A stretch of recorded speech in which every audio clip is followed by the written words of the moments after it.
What happens when you imagine a life without fear?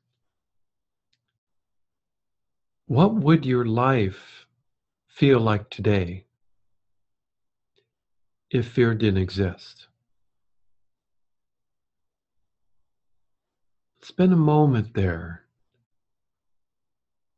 What would your life feel like today if fear did not exist?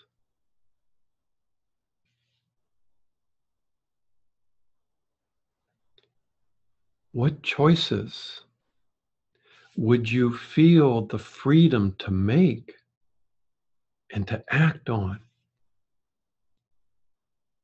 if you didn't have this fear interfering with the flow of that process, with the flow of your own creativity?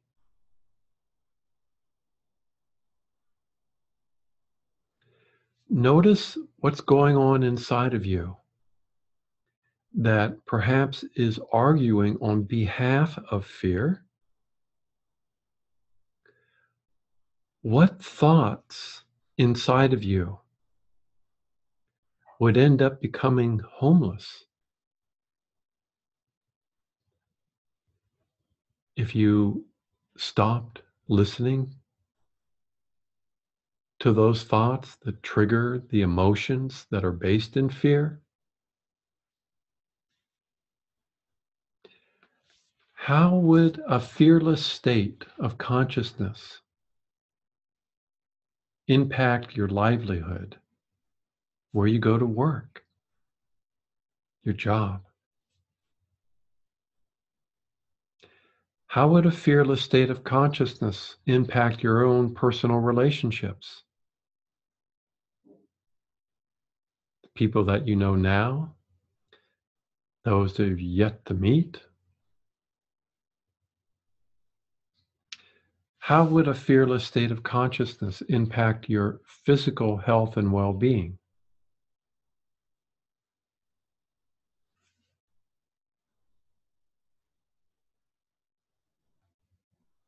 And let's be honest with that in all these points that I've raised. It doesn't naturally go into a blissful state. Each of you have tasted that. It doesn't just automatically bring you into a state of ecstasy. It stirs things up when you make a conscious choice to be in a fearless state, a conscious choice to be in a state of consciousness that serves you. Even if you are the only one on this planet who chose to love yourself first, the opportunity is still there for you. But you didn't do it that way. You created an opportunity here that is incredible. You created an opportunity to experience this with each other, knowing that it would be incredibly lonely if you wanted this kind of relationship with a fearless state of consciousness by yourself. And so you helped to co-create the internet, because it's a little slow to travel back and forth between different points on this earth when it could be instant, when it could be groups of others of like mind that are reminding each other, whether they act as teachers or not, of why you're here, why you get up in the morning, why you feel the way you do, why you're not feeling the way you'd like to feel. You have this group that came here initially in the millions that has been narrowed down to a few thousand of those who have made a conscious choice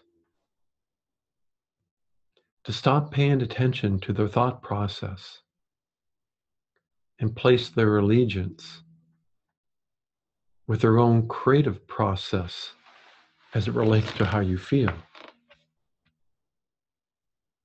And that alone has shifted the dynamics of Earth. The energy, the auric field around this planet has changed in accordance to that choice by a few thousand of you who are making a conscious choice, a deliberate choice to move out of the mind and to move back into your own consciousness. And you find it's much easier when you're in your heart, when you love yourself, when you trust yourself, when you accept who you are, and when you allow the part of you that is already enlightened to also be in your life with you.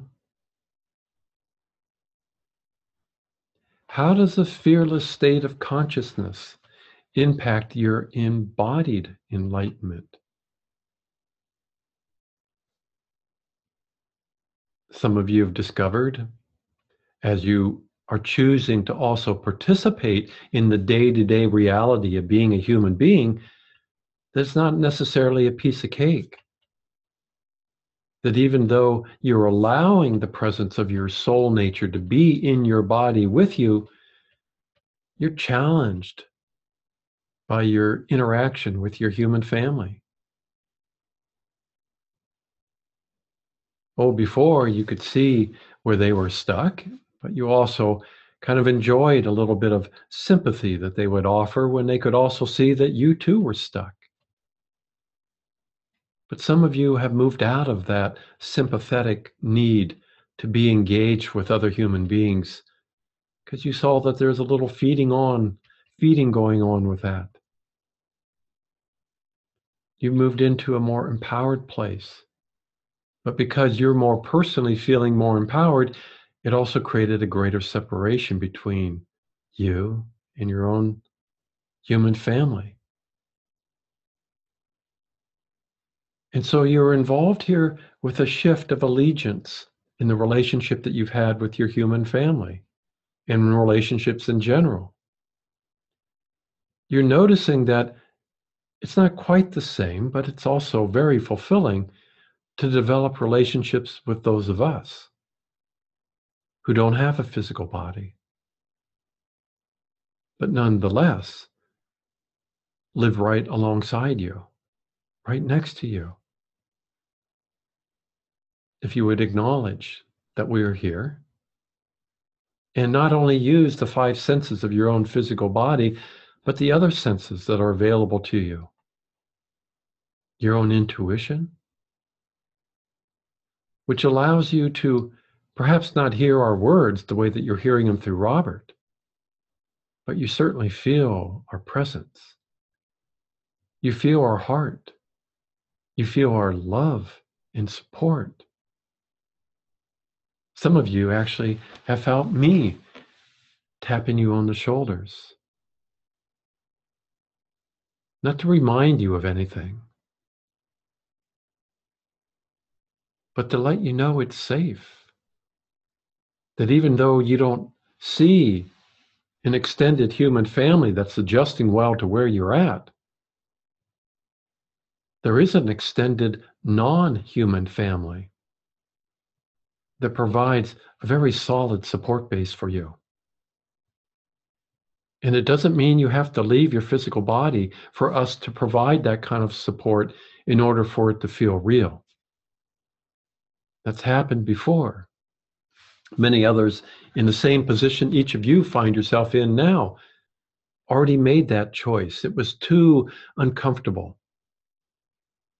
It was too much of a distraction. They didn't want to get pulled into potential dramatic encounters with their human family. By what? By being free? Because they could see that so much of humanity gives lip service to freedom. But if they actually saw them as embodying that freedom, which comes with it, different attributes different abilities, different virtues, and different qualities that might be a little scary to a human being that is so devoted to a 3D reality.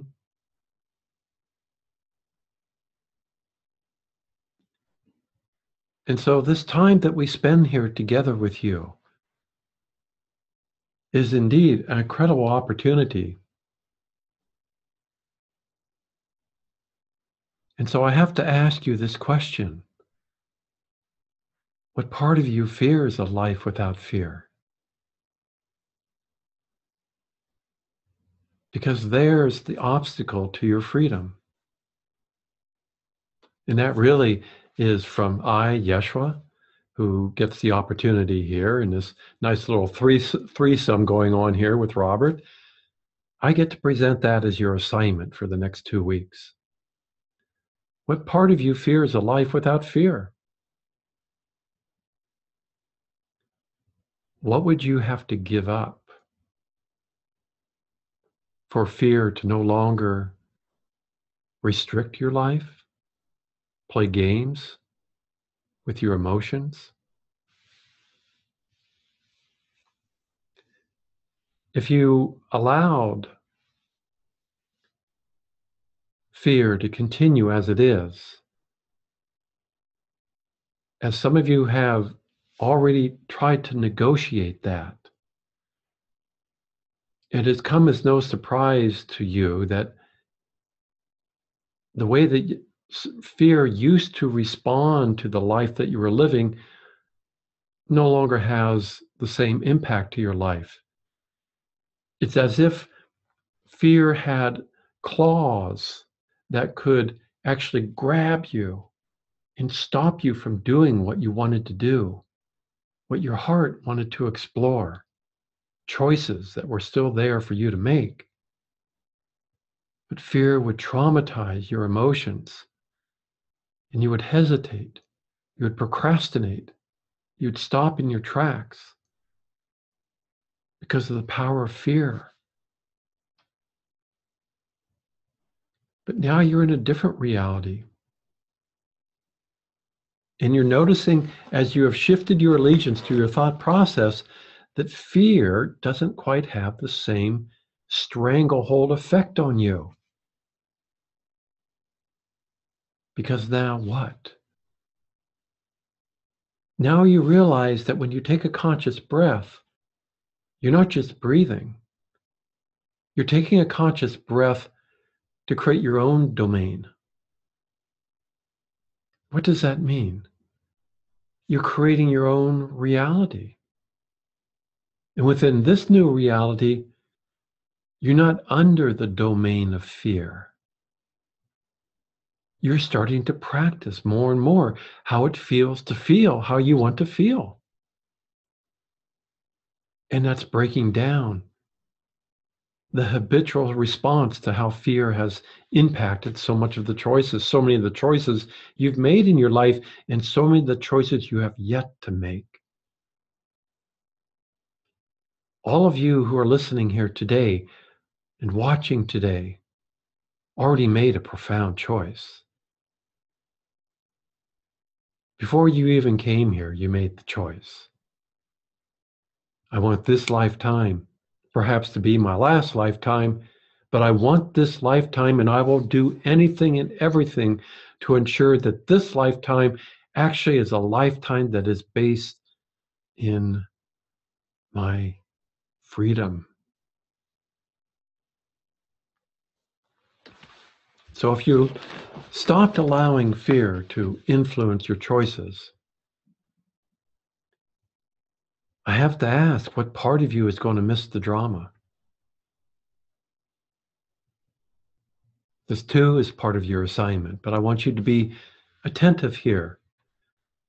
What part of you is going to miss the drama? That's already feeling a little traumatized by your awareness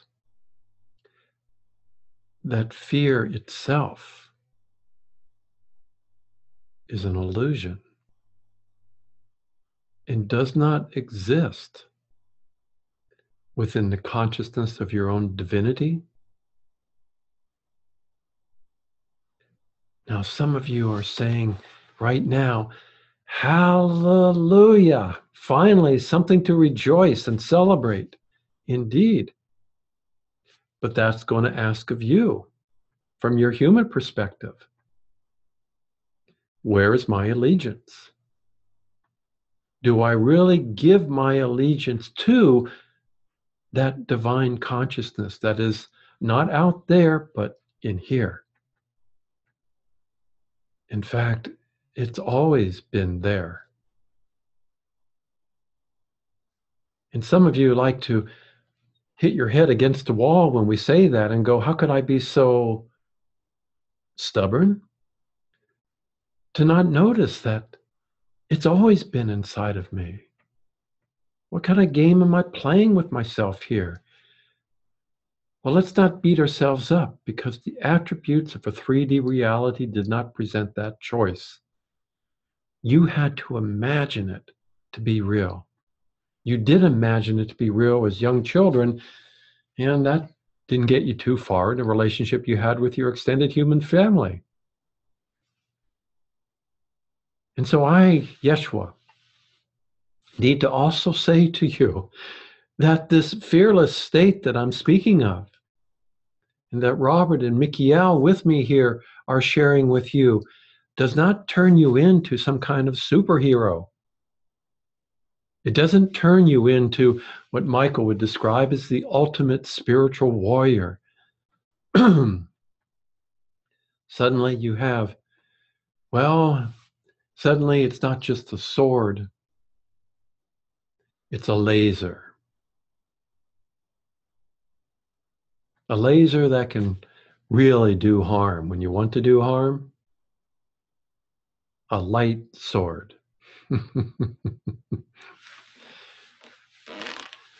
It does something rather remarkable that's really too simple for a 3D conscious human to really grasp. It turns you into a very compassionate human being. One who's not into this for sympathy for others. One who accepts that everyone's having the experience that they are having. And if you want to have that experience consciously, then you have to awaken from the thought process that entraps you into a fear-based reality.